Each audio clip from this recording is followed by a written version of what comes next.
My name is Nivai Unduka, otherwise known as African Simba. I am a reggae artist. I'm also somebody who produces and promotes reggae music. I've been working on sound systems from a young age, from when I was about 13 or so, and even a bit younger.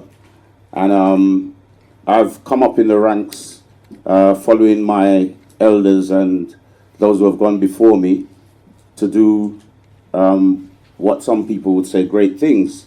Those great things are the same thing as every other artist, being able to express ourselves and to have recordings that are published, produced and published and made available to the public. And in that way we've managed to make a small name for ourselves. And we do give thanks to those who have gone before us and to our supporters and fans.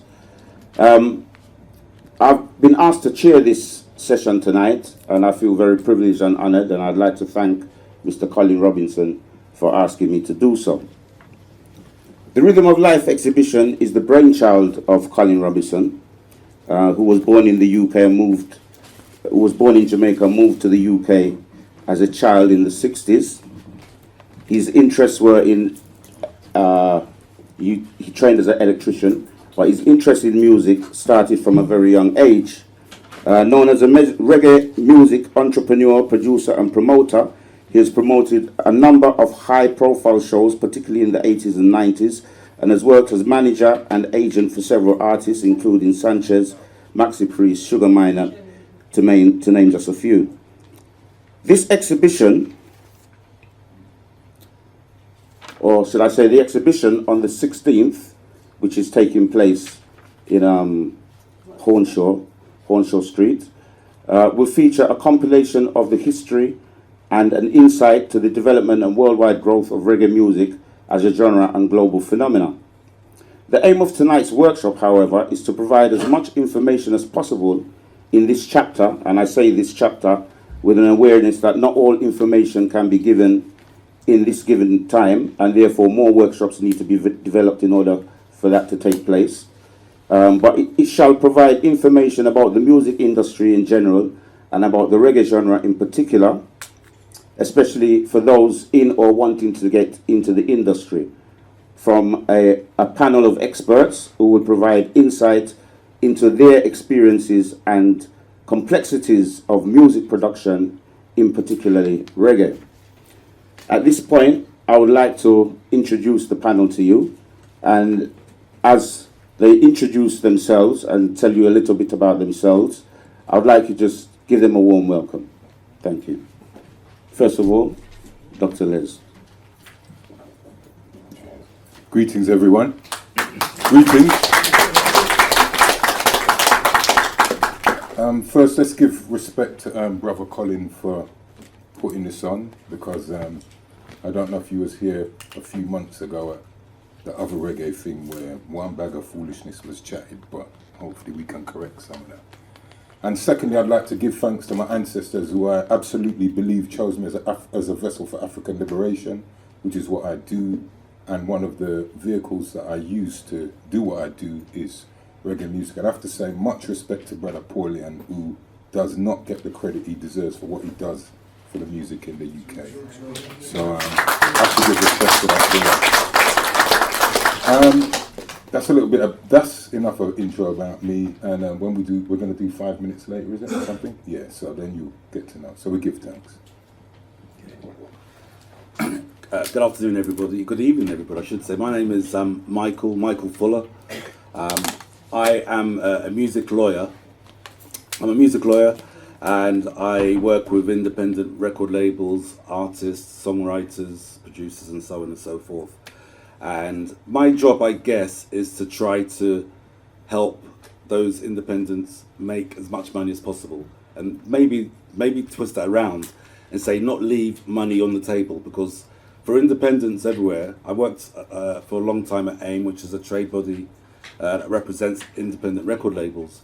But for all the money that the independents leave on the table, it gets divvied up amongst the majors. So my job is to try to, if you like, raise the level of professionalism of independents so that they can actually manage their affairs in a professional manner and make the money that they deserve and that they should be getting. So I think I'm going to leave it there for now. I'm sure we'll add things to the discussion as the night goes on. But yeah, it's very, very important that you understand how the industry works and how you generate money.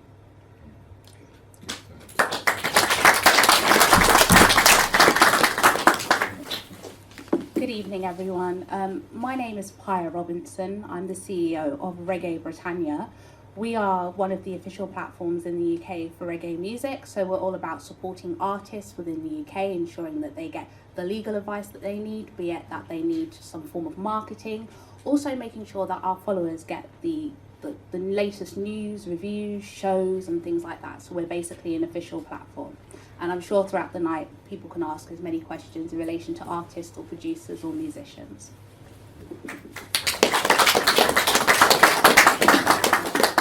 Good evening, everyone. My name is Kevin Benz. I'm an executive at BMI, which is the world's largest performing rights organization, and we represent public performance rights, and that means song registrations for when they're broadcast on radio and television.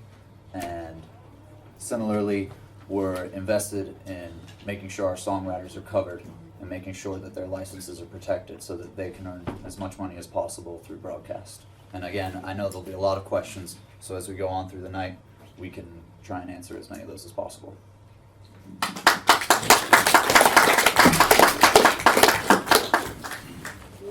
Going to the first panelist who introduced himself, Dr. Les, would like you to give us your 5-minute presentation. Okay, greetings again, everyone. Just a brief bit of my bio. Yes, bless her. Yeah, brief bit of my bio. I've always loved reggae. As far as I'm concerned, reggae was my foremost teacher. Reggae introduced me to Rastafari. Reggae introduced me to myself as an African. Reggae introduced me to alternate ways of viewing myself as an African person, uncompromisingly, unapologetically. So I have always been immersed in reggae. I used to be a box boy for Shaka Song when Shaka Song was a little youth sound, and etc., etc. I started DJing in 1981. The first place I ever chatted was right over the road there, 51 Lewisham Way, we used to call it 51 Storm. Chatted on Saxon Sound. That was on the cusp of 1981 to 82.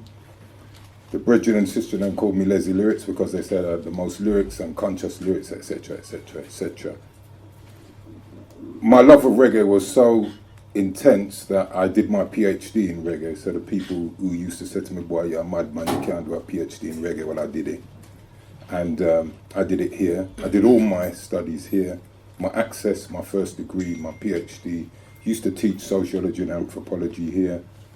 In fact, one of my colleagues who was my supervisor, Professor Les Back, he does a walk around New Cross, like a kind of reggae black history walk around New Cross, and he read an extract from my book. I was supposed to read it for him, but I was meeting my new students today, the university where I teach.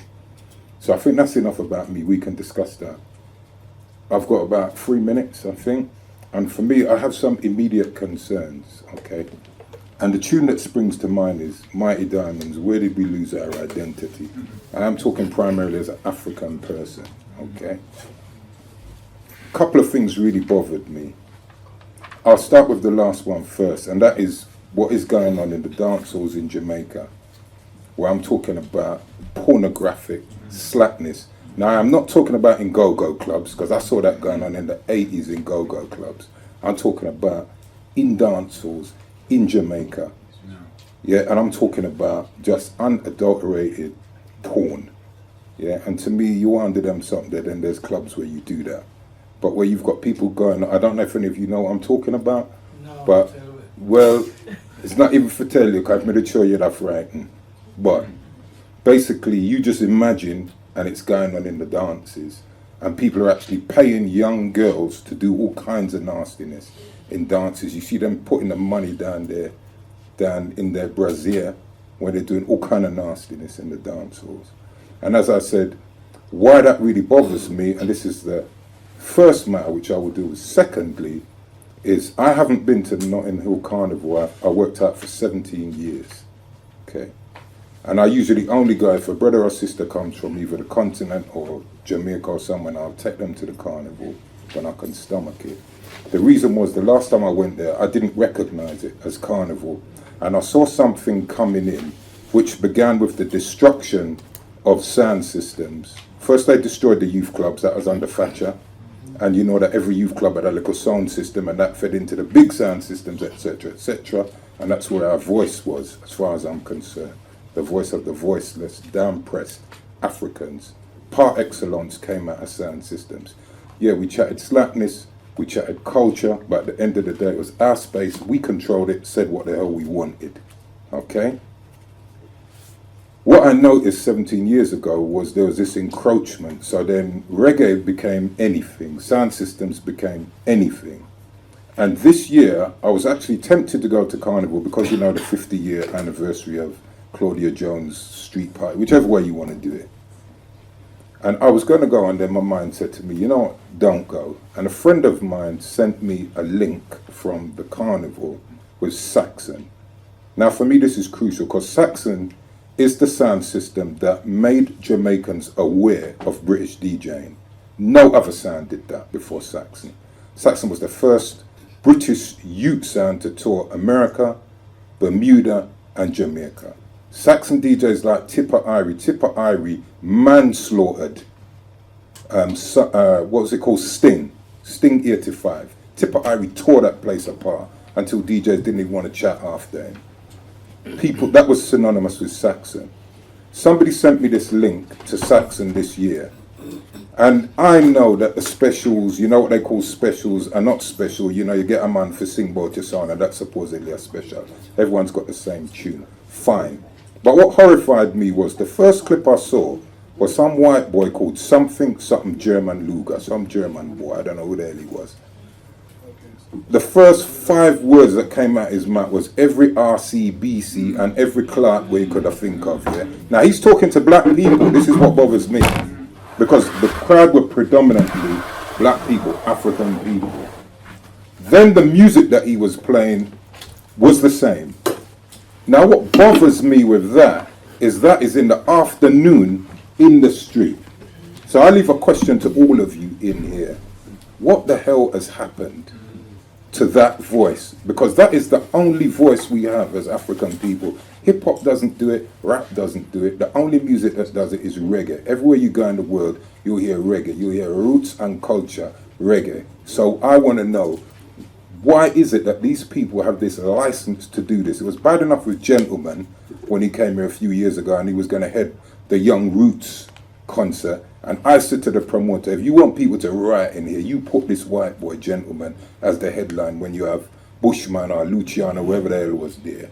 Because sometimes these people need to be instructed unequivocally. And reggae music is my first love, my first teacher, my first educator, and I want to know what the hell is happening. Thank you.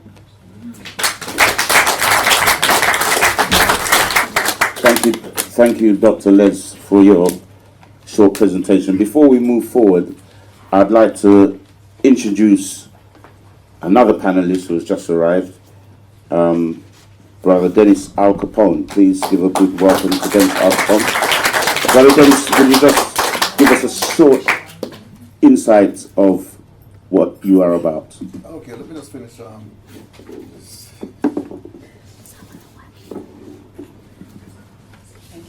Just a very short introduction.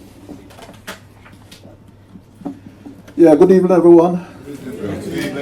Yes, my name is Dennis Al Capone, original DJ from Kingston, Jamaica.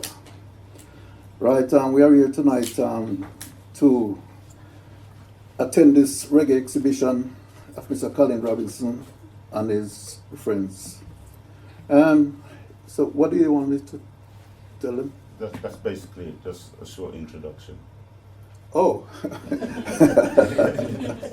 well, that's as good enough, you know. I'm Dennis Al Capone, right? Later on, we'll go further into it as I just reach. All right, yeah. Cheers.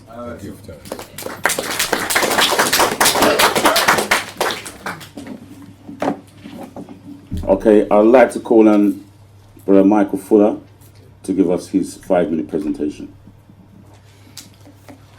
Okay, good evening.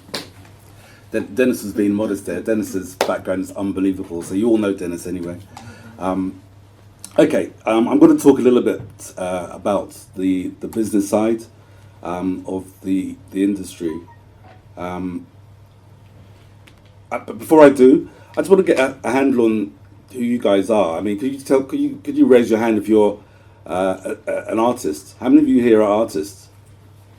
Okay, so you're songwriters and performers.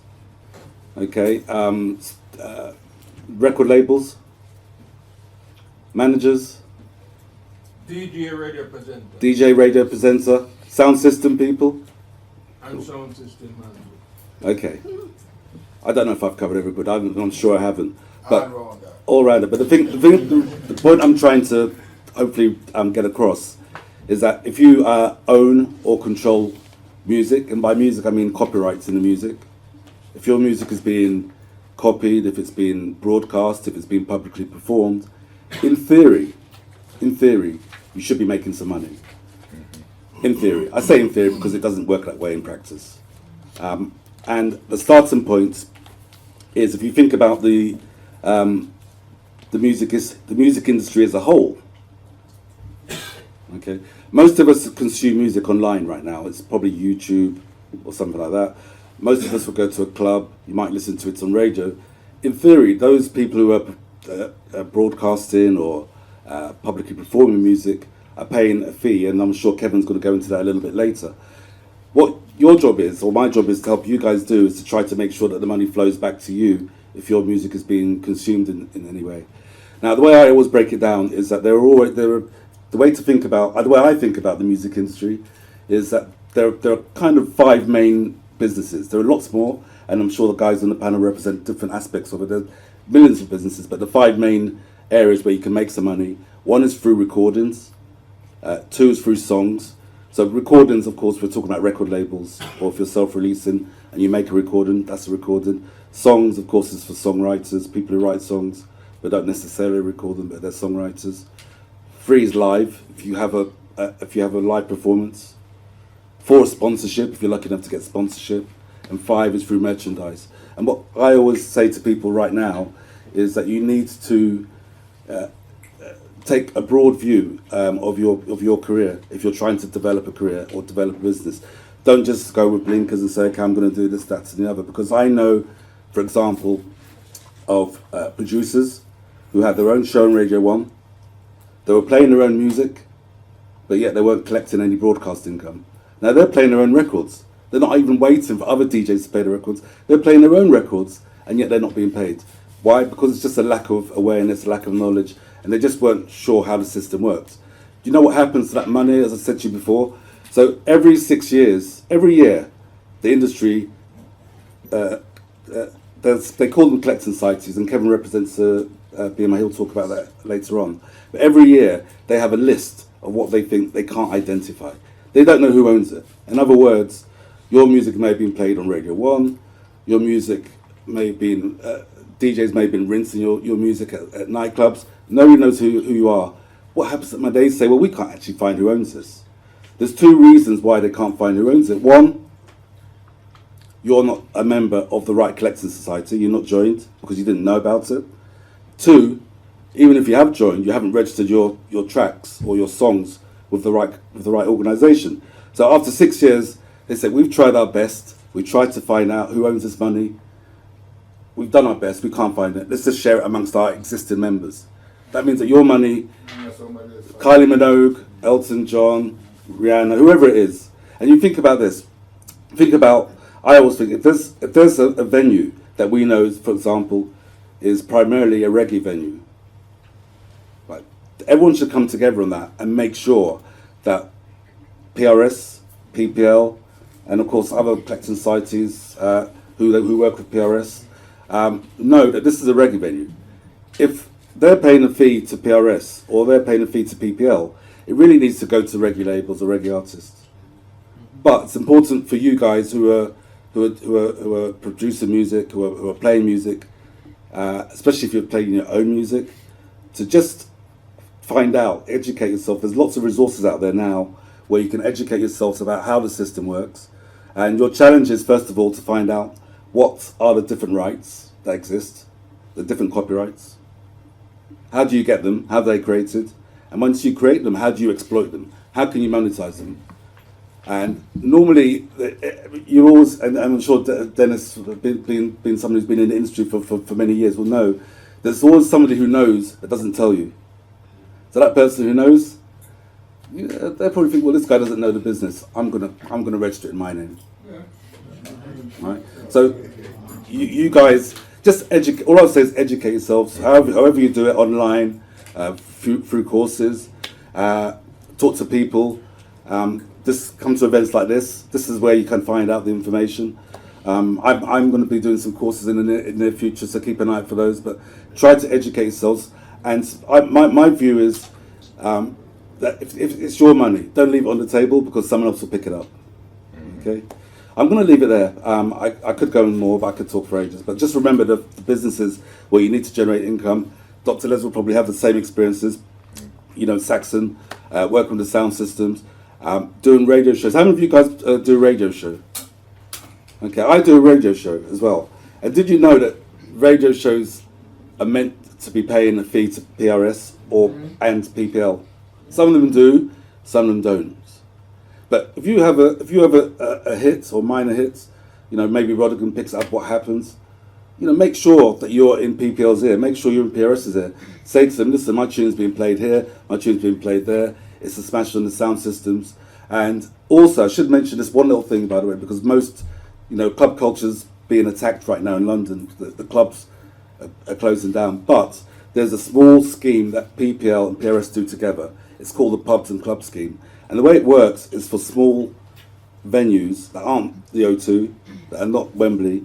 And basically, if you regularly play at one of these types of venues, because it should all be part of your package. I mentioned live before as one of the big industries that you should be thinking about as part of your, because I call it a music company. I don't call it record label, publishing company. You develop in a music business, but you can actually sign up to this pubs and club scheme, and that money doesn't go into the big pots to get divvied up.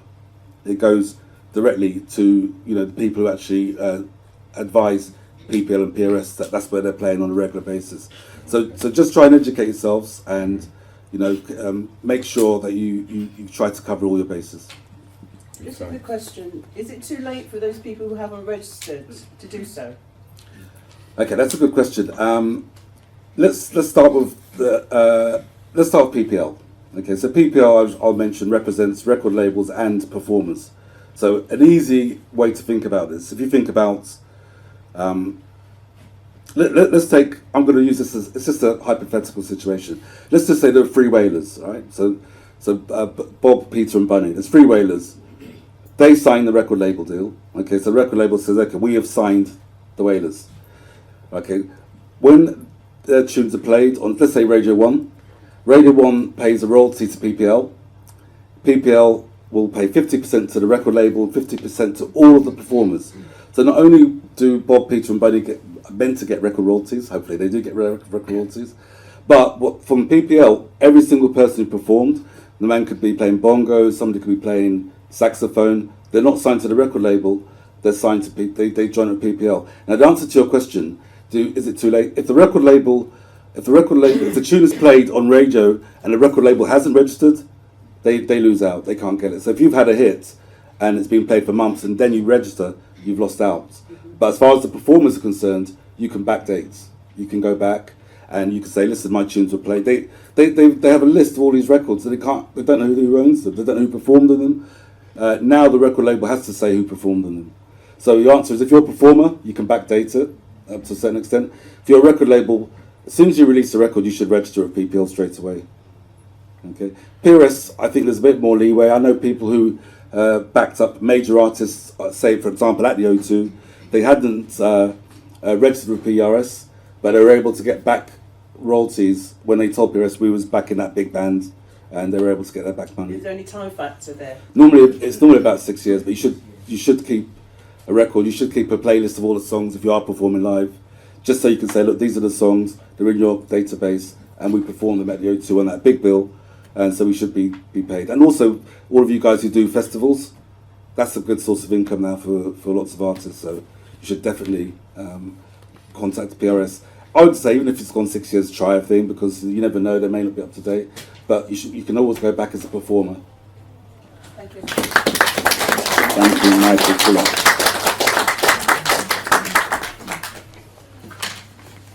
Okay, next on the panel, we have our sister, Fire. Sister? Hi. Paya. Greetings, everybody. Greetings, bye. I'd like to thank everyone for coming here today, especially Colin Robinson for putting on this exhibition and all of the team.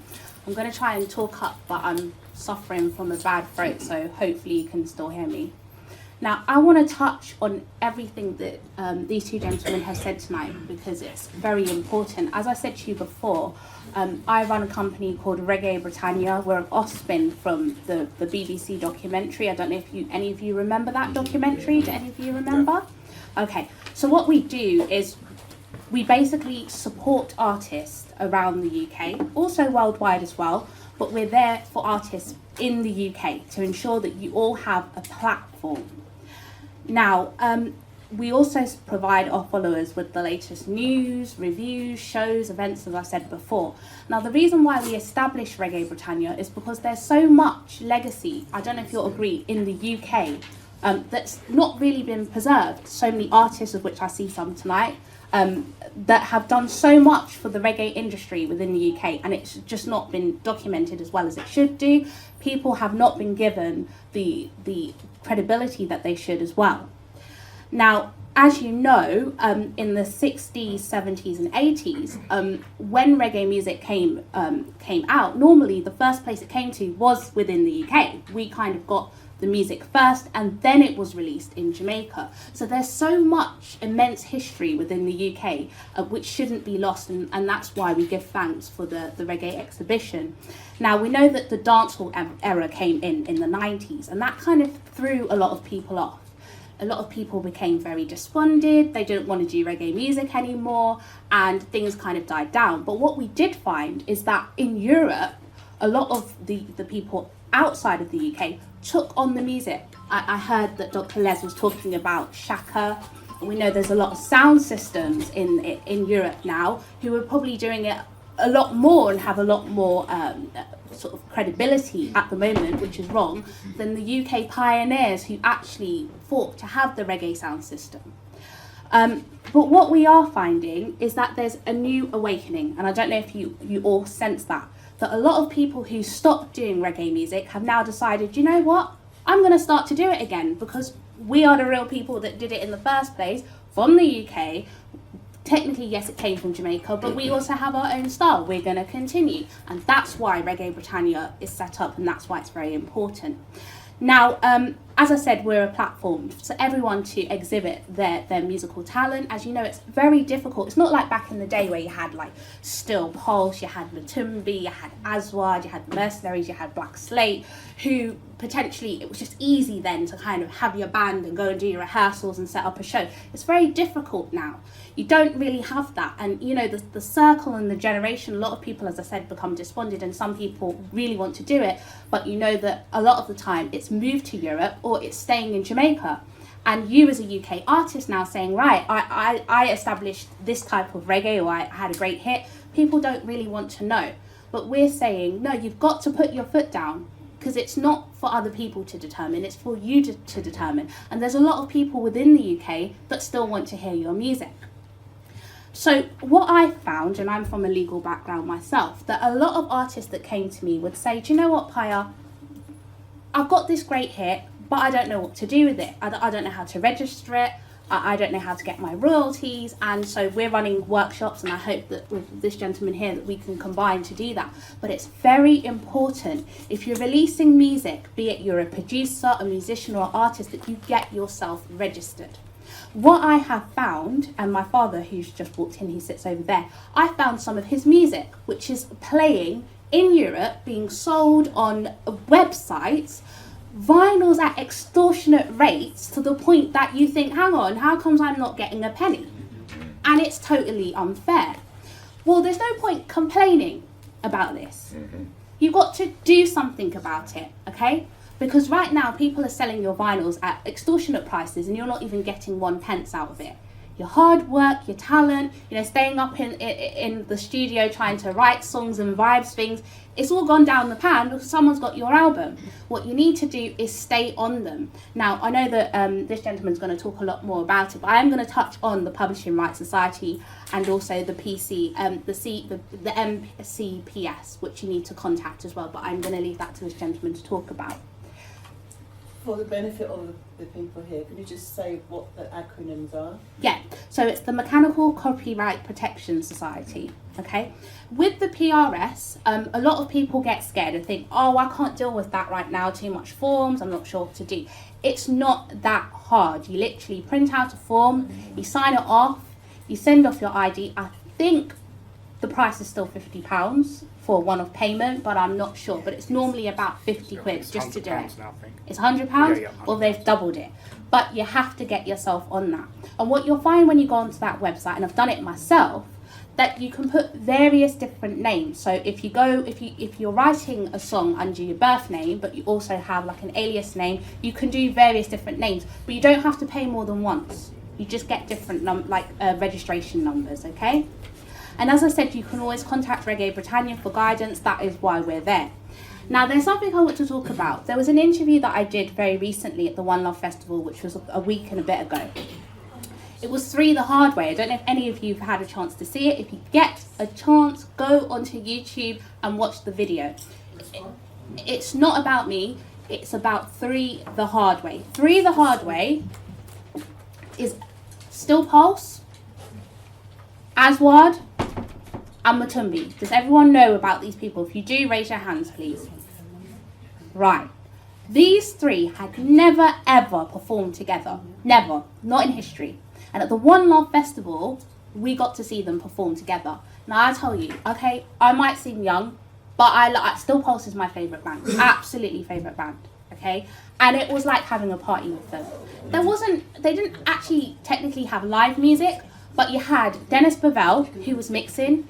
You had Brinsley Ford from Aswad, who was also mixing on the decks. And you had Still Pulse singing, and then they took turns to sing. And it was amazing. It was like back in the day, basically.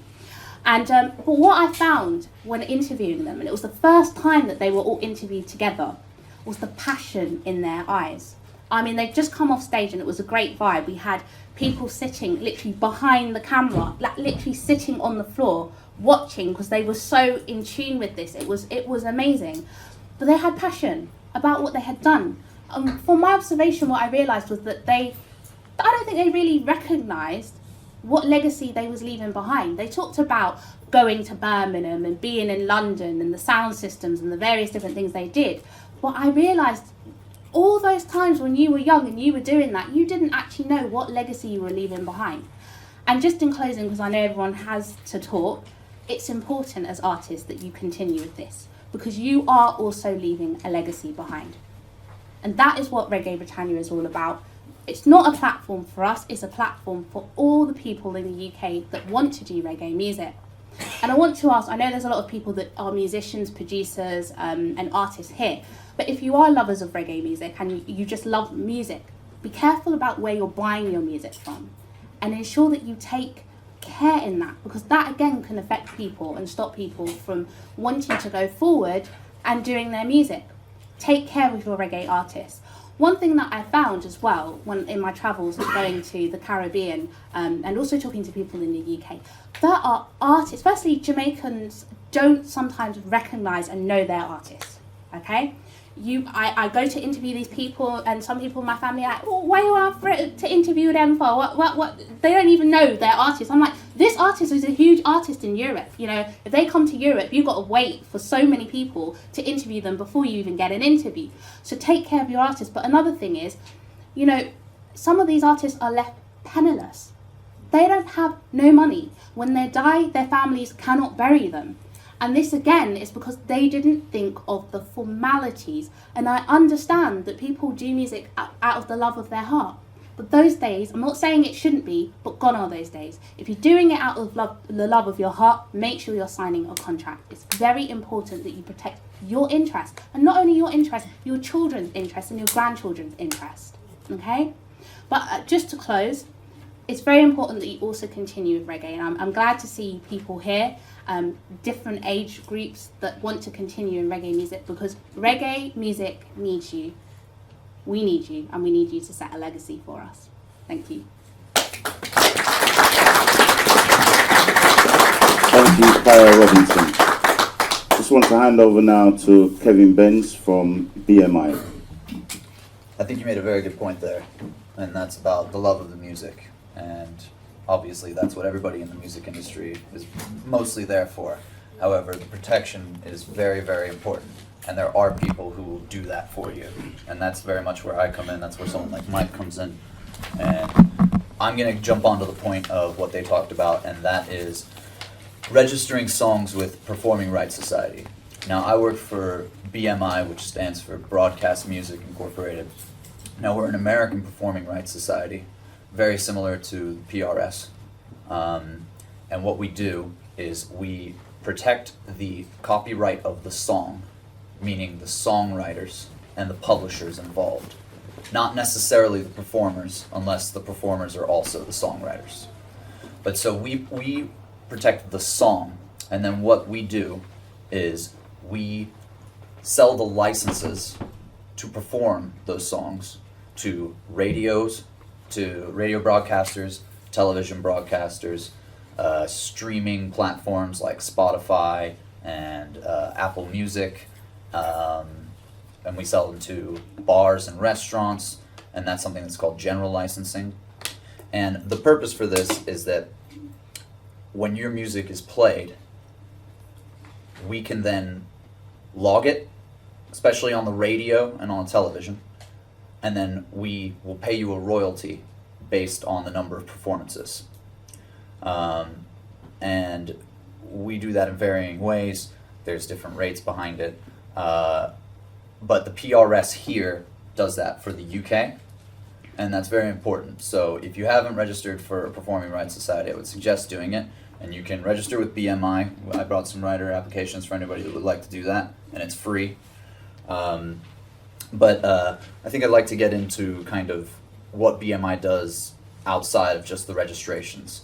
BMI is the largest performing rights society in the world, and we have over 700,000 members, and we represent over, I think, 12 million, or maybe just about 12 million songs.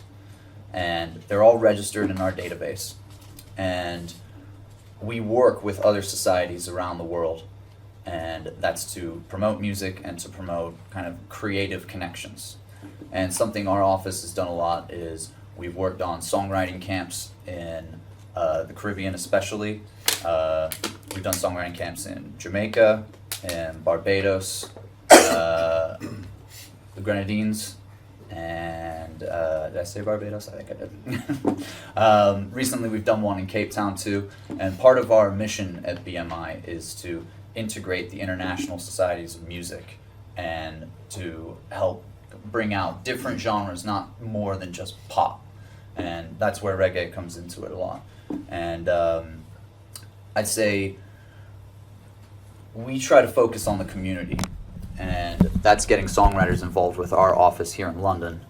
And we do showcases, and we do networking nights, and we try to focus on getting people educated and knowing as much as they can about registering their works and making sure that someone else is protecting it.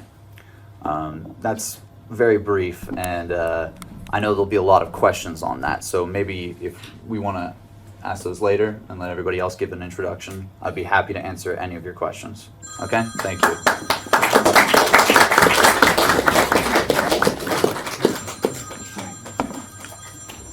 Yes, second time around. First of all, I did not apologize for my being late. The reason for that, I was lost. I was driving up and down the place. I just couldn't find this place because there's another Goldsmith College in New Cross. Right, Colin? There's one in New Cross. Someone direct me in front of this New Cross station. Oh, yeah. And that's a... Part of a big different site. Anyway, my journey. my journey in reggae music started in 1970. I recorded for, my first record I did for producer Keith Hudson. Then I went on to Studio One to record for Sir Cox and Dad. Then from there I went to Treasure Isle to record for Duke Reed. I record for Bunny Lee, Lee Scratch Perry. I record for everyone, trust me. About two producers in Jamaica I did record for was Harry J and Derek Harriott. I recorded for the rest. Now when we were recording in Jamaica, we didn't know about foreign. We don't think about Jamaica.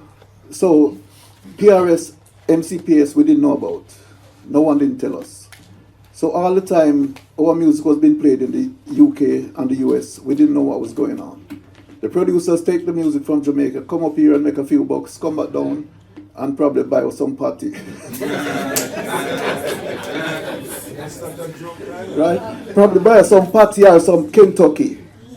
Right? And that was about it. We didn't know nothing. No one informed us about these societies. The first time I came to England to perform was 1973. I performed at the Hammersmith Pally. And each time I opened my mouth to do a song, everybody was singing and I'm wondering what's going on here. You know, the people don't know my song in England. You know, and I was really surprised, but happy at the same time. Someone told me about PRS and MCPS and I went down there to join. I joined them and I was with them for a while and then the music had slowed down. Reggae music had slowed down because children went into liquidation and no one was pressing the records. So we kind of get lost in that. But when I came back to work on the street now, because it was all about performing now, not recording anymore, I went back to PRS and they tell me that I lose out on all those years. Right? I lose out everything. When all my hit songs were played, I get nothing for it. They said they're not going back further than 6 years. Right? And I had to take it from there and give thanks. But that's how it is. You know, we didn't know a lot about these things. You mentioned PPL. Yeah. PPL was PAMRA before, right? It was PAMRA came into PPL. Yeah, they joined up with PPL. Yeah. Yeah, but I joined up with PAMRA, and then I know about PPL. Mm-hmm. Yeah. And because I joined up with PAMRA, I wasn't getting any royalties, right? Now someone tell me that PPL didn't recognize PAMRA. There was some ism and schism going on in politics. Yes. Yeah. So I wasn't getting no royalty from them. The first set of money I get from PAMRA was about £600. From that, nothing. Right? Someone now is telling me that I must rejoin with PPL, which is the same PAMRA. You should. Right? Which is ridiculous. You keep joining, but they're not coming. Yeah. You keep joining. Right. Anyway, the music, as you know, Jamaica music changed. Every decade we have a new set of music. We started out with boogie. You know, people like Larry Lakin used to sing boogie in the early days. And we did some calypso too, until we find our own music, which is ska. From ska we move on to rocksteady. Then we move on to reggae. And you know, after that is ragga. There's a fusion between the calypso and the reggae music. Right where we are at the moment, I don't know. Because we are losing the whole feel of reggae music. Most of the kids them now is adapting to American music, which is not good. You know, because we're throwing away our own music. Europe is the only people that is saving us at the moment. Trust me. Yeah. Not England. If you depend on England alone to eat food, you're dead for hunger. Europe is the place, right? If you're going to Europe now and you ask a young kid about reggae music, they can tell you. If you ask the same age kid about reggae music in Jamaica, they don't know. That's right. They don't know. The reggae DJs, then when they want to interview you, they don't know what to ask you. They don't know about Beanie Man, Buju Banton, Bounty Killer, and the list goes on. Right? They lose the music. They lost it. Right? And the only people that is keeping the music alive at this moment in time is Europe. Because Europe, they do their research They can tell you everything about reggae music that sometimes not even me don't know. Right? And that's reality. Yeah, so anyway, Colin is doing a good thing here to actually help to educate who don't know about performing rights, mechanical copyrights, and PPL and places like those. My publishing is with Westbury Music. I signed up with Santieri about 10 years ago, right? They gave me $5,000. And then they sold out to Universal. No one was pressing the music, so they couldn't recoup their money. So I get pure blank, pure blank statements, right? They wasn't pressing no music at all. So if they're not pressing the music, they can't recoup. So reggae music becomes a stalemate. Now, Universal wasn't doing anything with the music. Now BMG buy it out from Universal. Yeah. What they're gonna do with it now, I don't know. Well, if they don't press the music, we can't get no copyrights, right? They need to press the music so that we can, PRS can collect for us and pay us. So not even that we're getting at the moment. You know, so something. Why don't they press? What the excuse? Why they don't press? I don't know. I think that they see reggae music as a threat. Absolutely. You know what I mean? So they don't want to establish reggae music because they got their own music to promote. Yeah. You know, it's a whole of factors to that. You know, but at the same time, we need reggae music to start circulating again. So why can't we press ourselves? Because we are tied up with contracts, you know, and it's gonna need some court case to clear up that if you start pressing your own music.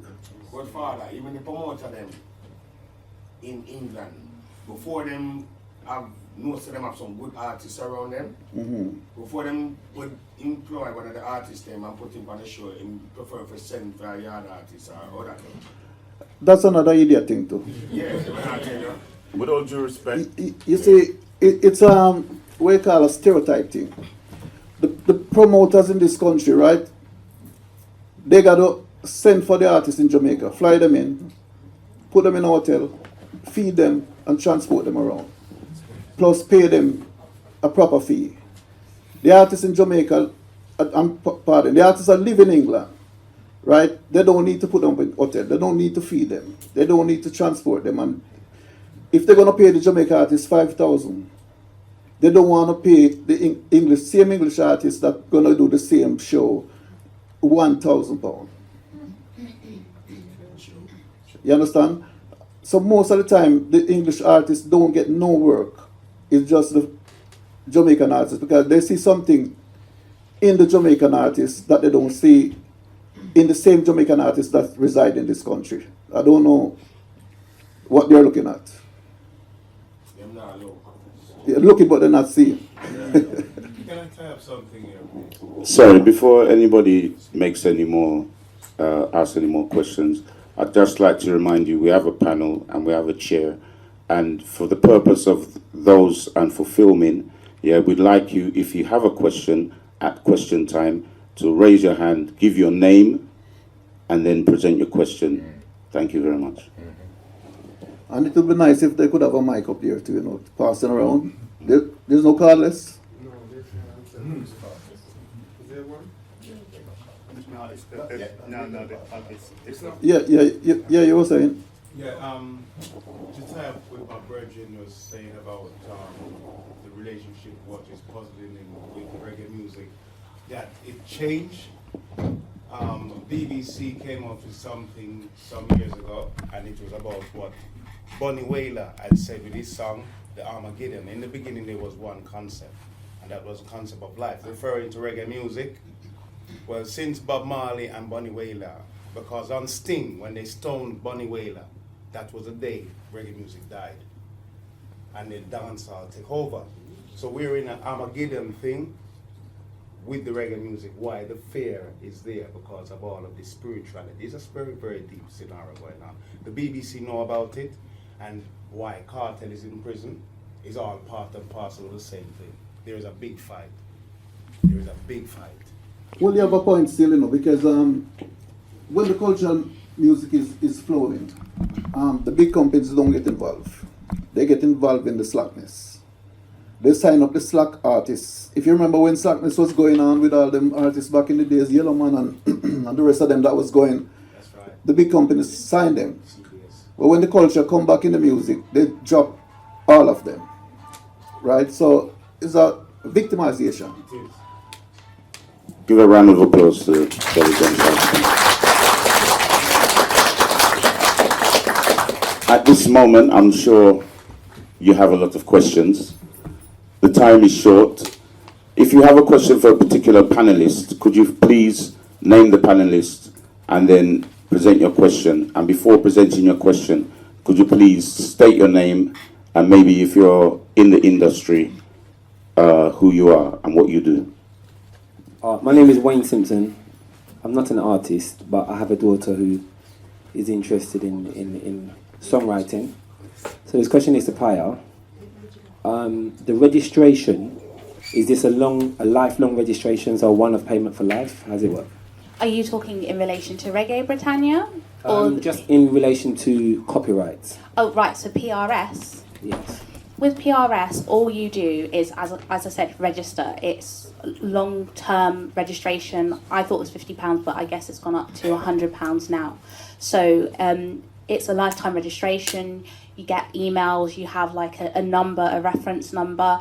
If she writes songs under the birth name that you've given to her and also has like an alias name that she sings under, it's important that she registers both of them, but it's one price, just one price.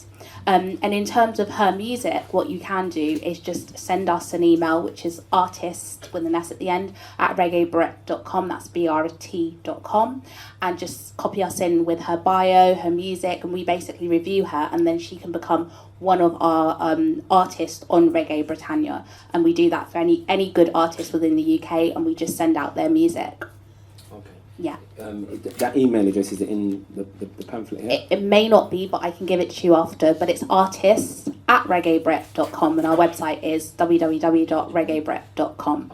But I just wanted to add, I know that time's running short, I just wanted to add one point in relation to what this gentleman said here. It's very important as well that people recognise that reggae artists, when they come to the UK and they're touring, they don't bring their resident band from the UK. And what I found, I spent a considerable amount of time in Jamaica, is that the youth in Jamaica are suffering. So when we say the youth are listening to Vibes Cartel, Beanie Man, and Movado, Popcorn, and all that kind of thing, it's because they're not getting the nourishment from the older generation and the hard artists that know about what's happening in reggae, because they're so caught up about coming to Europe to chase money that they're forgetting, and there's not a slight on any part, I'm just saying what I've observed.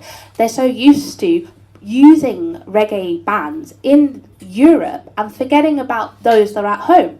So a lot of the youth are That don't have nothing to do with the artists, you know. No, it's not the artists, but it is sometimes the promoters. But let me say something. Yeah. A lot of the time, some of these artists are coming to Europe and they can demand, okay? Europe want to see you as a big artist. If you say, no, I'm not coming, then they're not coming. You've got Chronix that, I'm just giving an example. Chronix travels with his band, Zinc Fence. If you want to book Chronix, I can tell you, he is not coming without his band. The same thing with Protege. He has a Diggy or Indignation band. They are not coming. And as much as they're young artists and they might be inexperienced in some people's eyes, I respect them for that. And I'm going to encourage the older artists to do the same, because you are so precious. You know, in Europe, people, if you say, I'm not coming, they're going to adhere to what you're saying.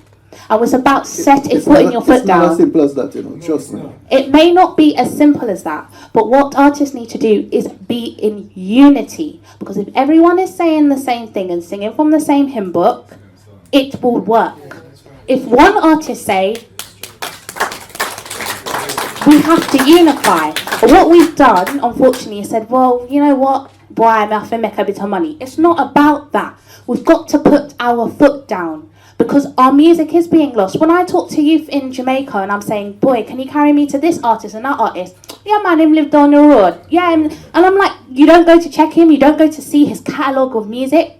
No, because they see America, as you say, and they see all this glamorization that they're forgetting about what they should be doing. And then what you find in Europe is that the younger youth in Europe, be it whatever colour they are studying reggae music. They're listening to your music. They're listening to the pattern, that lead guitar, that drum line, whatever it is you're doing, they're studying you and they're replicating. I have a question, if you don't mind, for Kevin.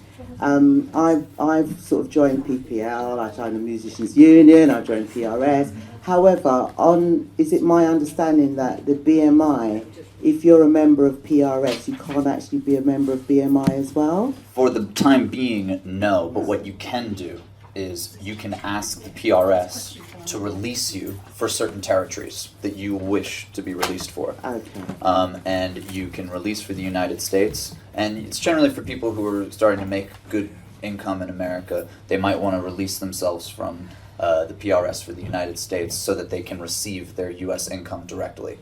That is something that they can do for you, although I would say it's something we try not to do because we're societies that try to work together and they don't necessarily like losing members for certain territories. And at the moment we're very cordial with each other and we're working together to try and be a little more cohesive moving forward for the songwriters. However, what you can do on the PRS website is when you register your songs is you can choose BMI to represent your US license. And so what that means is that if there is any money that's being generated in the United States, it will be collected by BMI on your behalf, then distributed to PRS, and then PRS will pay you. All right, thanks so Absolutely. much. Thank you, and thank you all. What about Sounds Exchange in the USA? Because they're a collective society and they're a collective for me right now. Sounds Exchange. Sound Exchange is the digital equivalent of PPL, and that is not something that we do. Neighboring rights is something that doesn't necessarily exist in the United States. However, I think Mike might have a little more information on it. You stay there. Yeah, so basically, just like there's an equivalent PRS around the world and in the States, BMI, ASCAP and CIC do that. There's PPLs all over the world, and in the UK, PPL, as I mentioned before, collect for record labels and performers. In America, they don't have the same right for analog radio broadcasts, but for digital radio broadcasts, that's what Sound Exchange collects for. And by the way, they collect quite a lot of money. So if PPL can have a reciprocal arrangement with Sound Exchange, and they can repatriate their money back, or you can have an individual agent. But if you're a member of Sound Exchange, that's all the goods. They'll collect that money for you, so that's good. Thank you very much, sister. Could you put your hand up who want to speak, please?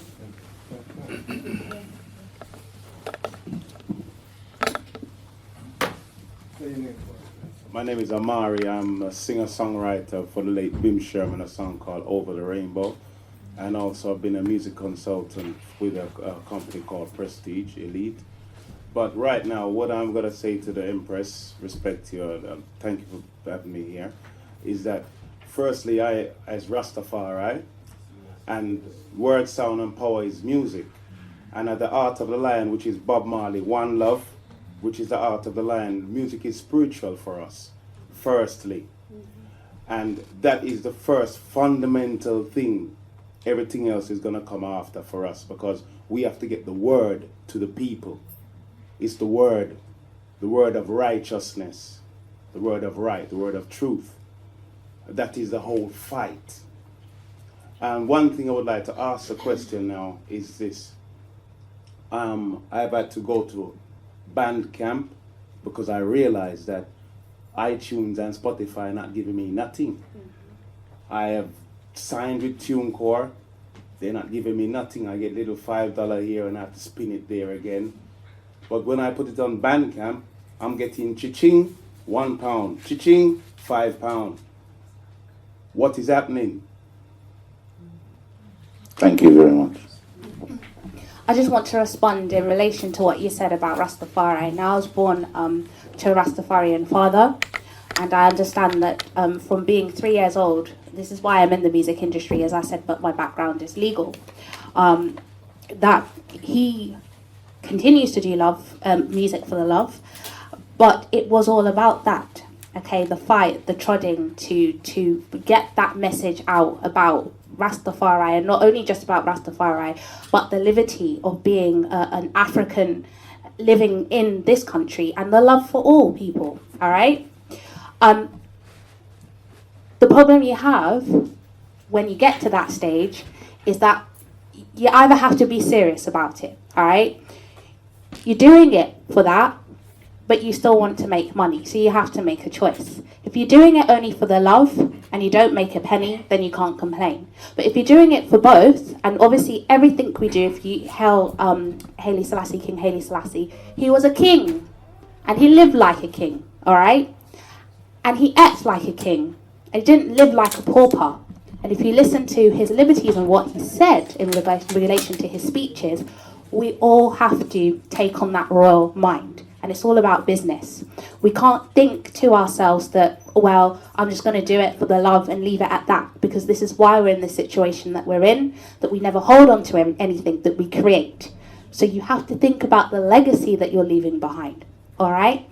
What you said about putting your songs on SoundCloud, etc., what I would encourage everyone to do is create your own platforms.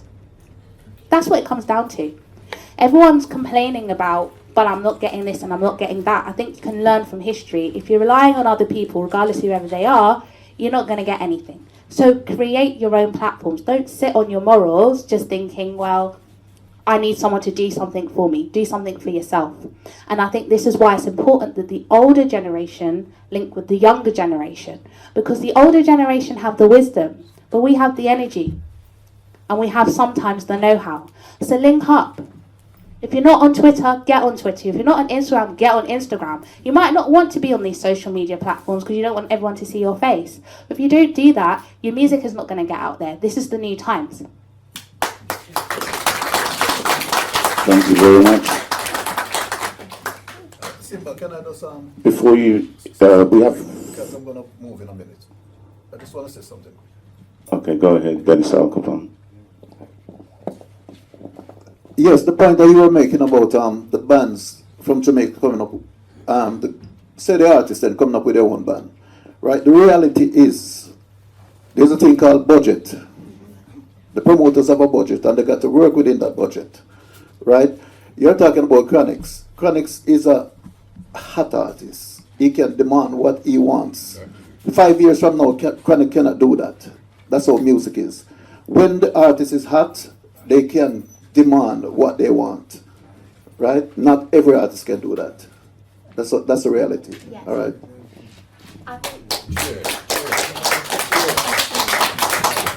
I just want to quickly respond to that, just very quickly. I want to say that as artists, we all have to value ourselves, regardless who is in the limelight at this moment. And you as an artist, you are a legend. And if you put your foot down and say, this is what I want, as I said, and we all unify to do that together, it will work. No, we did film. Thank you very much. Hello, my name is Yvonne Reynolds, and in light of the comment about the platform, social media, I'd just like to encourage anyone who is artistic and creative. Your children, your grandchildren are digitally aware.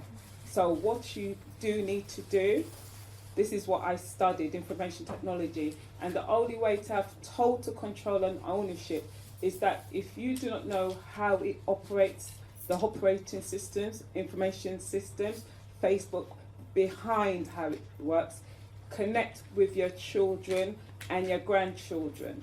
So if you are a creative person, give it to your grandchildren. They can put it on Twitter for you. They can blank out, if you don't want your face in, they can create a form for you. But what I'm trying to say, take back the power on what we've given away. And it's the knowledge and it's that heritage we are fighting for. So I'd like to just point out, thank you for this event, but when it comes down to business enterprise, it is about going to that higher level. So if you do not have it, your grandchildren have the ability to go to that higher education, then you can claim your money directly to your money. You divert the money through your website into your bank account directly.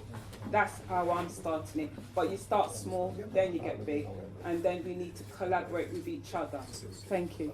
Thank you very much. Could we have your name again? Could we have your name again? My name is Yvonne Reynolds, Brixtonian for life and always from Yard.